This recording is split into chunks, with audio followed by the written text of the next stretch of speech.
घुसपैठिए को चुन चुन कर बाहर निकालेंगे।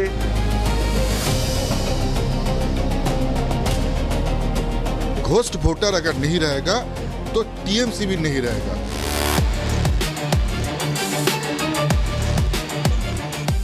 ममता बनर्जी नॉन कोऑपरेशन कर रहा है। और अब एसआईआर शुरू होने के बाद जो है हर कोई अपना बोरिया बिस्तरा बांधकर बांग्लादेश की ओर वापस जा रहे हैं। इंडी गठबंधन ने मोदी के खिलाफ पिछले 6 महीने में पूरी ताकत लगा डाली, सारा माहौल बना लिया, लेकिन नरेंद्र मोदी ने एक ही झटके में ऐसा धमाका किया कि इंडी गठबंधन की धज्जियां उड़ने लगी। बिहार में सरकार को सेट करने के बाद पीएम मोदी 3 दिन के दौरे पर विदेश निकल गए। इधर पीएम मोदी देश से विदेश के दौरे पर निकले और उधर इंडी गठबंधन पीएम मोदी को रोकने के लिए नए नए प्लान बनाने में जुट गया। राहुल गांधी पूरी ताकत से नई सियासी लड़ाई की तैयारी में लग गए हैं और पीएम मोदी के खिलाफ राहुल गांधी ने 5 करोड़ वाला कौन सा प्लान बनाया है वो मैं आपको बताऊंगा। साथ ही यूपी में अखिलेश यादव ने कौन सा नया आरोप लगाकर बीजेपी को फंसाया है उसके बारे में भी बताऊंगा। इधर कई दिनों से चुप्पी के बाद ममता बनर्जी भी फुल फॉर्म में क्यों आ गई हैं और पीएम मोदी को रोकने के लिए ममता बनर्जी ने भी क्या बड़ा प्लान बनाया है ये भी आपको बताऊंगा। वैसे तो बंगाल का चुनाव दूर है, लेकिन राहुल गांधी से लेकर ममता बनर्जी तक के खेमे में अभी से खलबली मची हुई है, क्योंकि बंगाल से वो तस्वीरें आ रही है जिन्होंने विपक्ष के पूरे एजेंडे पर ही एक तरीके से रोड रोलर चला दिया है। बंगाल में जिस तरह से अवैध बांग्लादेशी उल्टे पांव भाग रहे हैं वो तस्वीरें सबको हैरान कर रही है। जिस एसआईआर को लेकर विपक्ष ने इतना बवाल काटा हुआ है, उस एसआईआर के शुरू होते ही 20-30 साल से भारत में धर्मशाला समझकर रह रहे अवैध बांग्लादेशी उल्टे पांव भाग रहे हैं और इनकी वापसी से इंडी गठबंधन टेंशन में है, क्योंकि एक तो इंडी गठबंधन ने जो एसआईआर को आधार बनाकर पीएम मोदी के खिलाफ वोट चोरी का वाला नैरेटिव चलाया था वो बिहार के बाद बंगाल में भी कमजोर पड़ने लगा है। और दूसरा ये कि घुसपैठियों की वापसी पर बीजेपी ने पूरा माहौल बना दिया है कि एसआईआर का विरोध करने के पीछे असली वजह घुसपैठियों को बचाना था, लेकिन पीएम मोदी एक भी घुसपैठिए को देश में रहने नहीं देंगे। पॉलिटिक्स का खेल तो पूरा नैरेटिव पर चलता है और इस नैरेटिव की लड़ाई में विपक्ष अब पिछड़ रहा है, तो नए नए तरह के अब प्लान बनाए जा रहे हैं। बंगाल को लेकर राहुल गांधी और ममता बनर्जी ने क्या नया प्लान बनाया है, अमित शाह ने विपक्ष को कौन सी नई चेतावनी दे दी है, ममता बनर्जी ने किसे लेटर लिख दिया है और बंगाल के बॉर्डर से बांग्लादेशियों के भगाने की ग्राउंड रिपोर्ट क्या है, ये सब मैं आपको बताऊंगा। लेकिन पहले इस घुसपैठियों पर जो गदर मचाने वाली सियासत है उसकी एक झलक देखिए।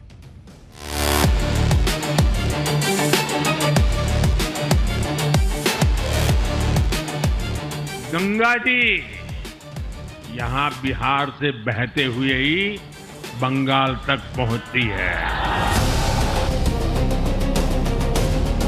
एक एक घुसपैठिए को चुन चुन कर बाहर निकालेंगे।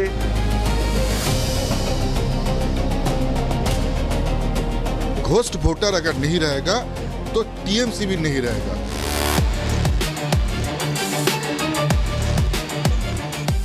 ममता बनर्जी नॉन कोऑपरेशन कर रहा है। और अब एसआईआर शुरू होने के बाद जो है हर कोई अपना बोरिया बिस्तरा बांधकर बांग्लादेश की ओर वापस जा रहे हैं। तो जिस ग्रैंड तरीके से मोदी और नीतीश की जोड़ी ने बिहार को जीता है, उससे बंगाल में ममता बनर्जी की टेंशन बढ़ गई, क्योंकि बंगाल ही है कुछ ऐसे गिने चुने राज्यों में से जहां बीजेपी अभी तक सरकार नहीं बना पाई, जहां ममता बनर्जी कई बार बीजेपी को रोक चुकी। ऐसे मजबूत ट्रैक रिकॉर्ड के बाद भी इस बार ममता बनर्जी पूरी तरीके से पैनिक मोड में दिखाई दे रही। ममता बनर्जी ने कल ही चुनाव आयोग को एक लेटर लिख दिया और यह कह दिया कि हालात काफी बिगड़ गए हैं, तुरंत एसआईआर को रोकिए। ममता बनर्जी ने एसआईआर को रोकने की क्या दलील दी है और लेटर में क्या क्या लिखा है वो बताऊं, उससे पहले जरा देख लीजिए कि एसआईआर शुरू होने के बाद बंगाल में क्या क्या हो रहा है। तो जो बांग्लादेशी 20-30 साल से बंगाल में अवैध तरीके से रह रहे थे वो वापस बांग्लादेश भाग रहे हैं। हर दिन बंगाल के बॉर्डर पर सैकड़ों घुसपैठिए वापस बांग्लादेश भागने के लिए जमा हो रहे हैं। बीएसएफ के जवान एक एक की पहचान करके उन्हें बांग्लादेश गार्ड को सौंप रहे हैं और इनमें से कुछ लोगों के पास तो आधार कार्ड, वोटर आईडी सब कुछ है। कुछ लोग तो वोट भी डाल चुके हैं लेकिन चेकिंग में पकड़े जाने के डर से अब वापस बांग्लादेश भाग रहे हैं। जब से एसआईआर शुरू हुआ है तब से बंगाल के नॉर्थ 24 परगना स्थित हकीमपुर बॉर्डर जो है वहां करीब 1600 बांग्लादेशी उस बॉर्डर से वापस लौट चुके। तो आपको पश्चिम बंगाल के हकीमपुर बॉर्डर से लेटेस्ट रिपोर्ट दिखाता हूं। देखिए वहां कैसे पिछले कुछ दिनों से बांग्लादेश लौटने वालों की भीड़ लगातार बढ़ती जा रही है। पश्चिम बंगाल के उत्तर 24 परगना के स्वरूप नगर में हमारी मौजूदगी है फिलहाल, और हम पहुंचे हैं हकीमपुर चेक पोस्ट पर। भारत बांग्लादेश की अंतर्राष्ट्रीय सीमा इसी इलाके में है और हम आपको दिखा रहे हैं किस तरह से ये तमाम लोग जो आप हमारे पीछे देख रहे हैं ये वो बांग्लादेशी नागरिक है जो पश्चिम बंगाल के अलग अलग हिस्सों में अवैध तरीके से रह रहे थे। ये सारे लोग अनडॉक्यूमेंटेड है क्योंकि बिना किसी भी वैलिड दस्तावेज के भारत में प्रवेश किया था, कई सालों से रह रहे थे और काम भी कर रहे थे। और अब एसआईआर शुरू होने के बाद जो है हर कोई अपना बोरिया बिस्तरा बांधकर बांग्लादेश की ओर वापस जा रहे हैं। आप देख सकते हैं किस तरह से बच्चे, पुरुष, महिलाएं, बुजुर्ग, हर कोई जो इतने सालों से पश्चिम बंगाल के अलग अलग हिस्सों में अवैध तरीके से रह रहा था वो अब एसआईआर के डर से किस तरह से अपने देश को वापस जा रहे हैं। और हमारे पीछे ही आप देख रहे हैं बीएसएफ पोस्ट। पिछले 4 दिनों में हमने देखा है किस तरह से बैच वाइज हर दिन जो है करीब 100 से 150 लोगों को उनका बायोमेट्रिक रिकॉर्ड करके और उनके कोई क्रिमिनल एंटीसीडेंट्स है कि नहीं ये चेक करने के बाद जो है उस तरफ भेजा जा रहा है जहां पर बॉर्डर गार्ड्स बांग्लादेश को हैंडओवर किया जा रहा है। तो उत्तर 24 परगना जिले का हकीमपुर बॉर्डर पश्चिम बंगाल का वही बॉर्डर है जहां से बांग्लादेशियों की सबसे ज्यादा घुसपैठ भारत में होती रही है। बाकी कई बॉर्डर इलाके ऐसे भी हैं जहां से 4 नवंबर के बाद बांग्लादेशियों के भागने की तस्वीरें आ रही हैं। लेकिन हकीमपुर बॉर्डर एक तरीके से प्रतीक बन गया है कि कैसे पश्चिम बंगाल बांग्लादेशी घुसपैठियों से भरा पड़ा है। ऐसे गंभीर सवालों के बीच ममता बनर्जी एसआईआर पर अलग दलील दे रही। उन्होंने बंगाल में एसआईआर रोकने के लिए दूसरी चिट्ठी चुनाव आयोग को भेजी है और जिसमें उन्होंने क्या लिखा है जरा देखिए। उन्होंने लिखा कि एसआईआर को जिस तरह अधिकारियों और आम लोगों पर थोपा जा रहा है ये न सिर्फ अव्यवस्थित है बल्कि खतरनाक भी है। जिस काम को करने में 3-3 साल लग जाते हैं उसको 2 महीने में करवाया जा रहा है। इसके लिए बीएलओ पर दबाव बनाया जा रहा है, धमकाया जा रहा है और इतना धमकाया जा रहा है कि वो रोजमर्रा का अपना काम भी नहीं कर पा रहे। अभी खेती का सीजन होने के कारण किसान मजदूरों के लिए एसआईआर की प्रक्रिया में हिस्सा लेना मुश्किल है और प्रशिक्षण की कमी, सर्वर की गड़बड़ियां और बार बार डेटा मैच नहीं होने से बीएलओ को लगातार दिक्कतें आ रही। 4 दिसंबर तक सही डेटा अपलोड करना बिल्कुल नामुमकिन है और इससे सही वोटर का नाम सूची से कट सकता है। एसआईआर के तनाव के कारण बीएलओ की मौत हो रही है, उनके सुसाइड के मामले भी सामने आ रहे हैं। ये सब कुछ ममता बनर्जी ने जो चुनाव आयोग को चिट्ठी लिखी है उसमें उन्होंने लिखा है।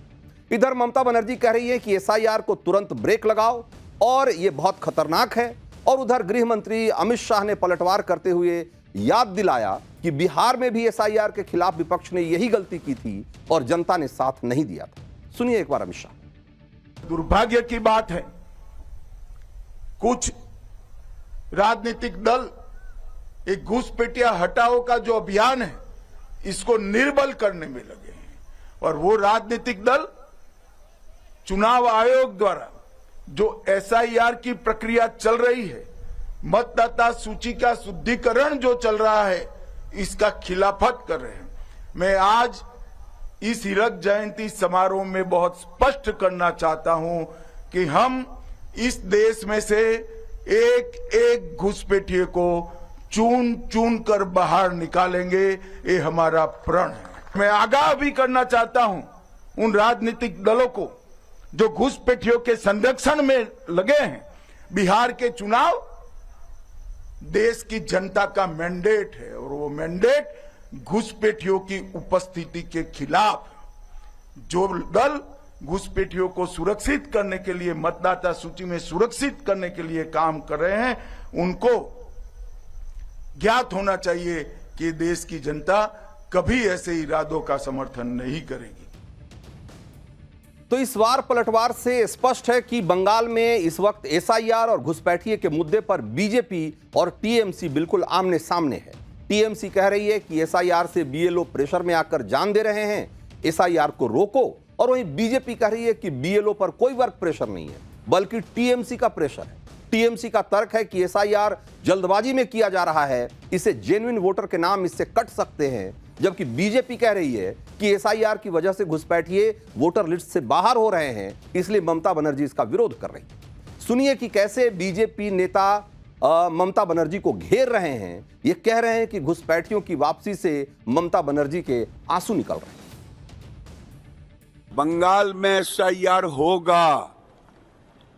बंगाल में जंगल राज को समाप्त किया जाएगा। अब बंगाल से बांग्लादेशी और रोहिंग्या मुसलमानों को निकाला जाएगा। ममता दीदी अब बचा नहीं पाएंगी बंगाल को, बांग्लादेश नहीं हम बनने दे। हर भारतीय को बड़ा गर्व हुआ जब अभी 2 दिन पहले सभी चैनल दिखा रहे थे, हजारों की संख्या में जो घुसपैठिए थे वो वापस अपने देश जा रहे थे, लेकिन एक आंख नम थी, एक आंख ऐसी भी थी जिसमें आंसू थे, एक दिल भर आया भारतीयों के लिए नहीं, घुसपैठियों के लिए। और वो व्यक्ति आदरणीय ममता बनर्जी जी थी।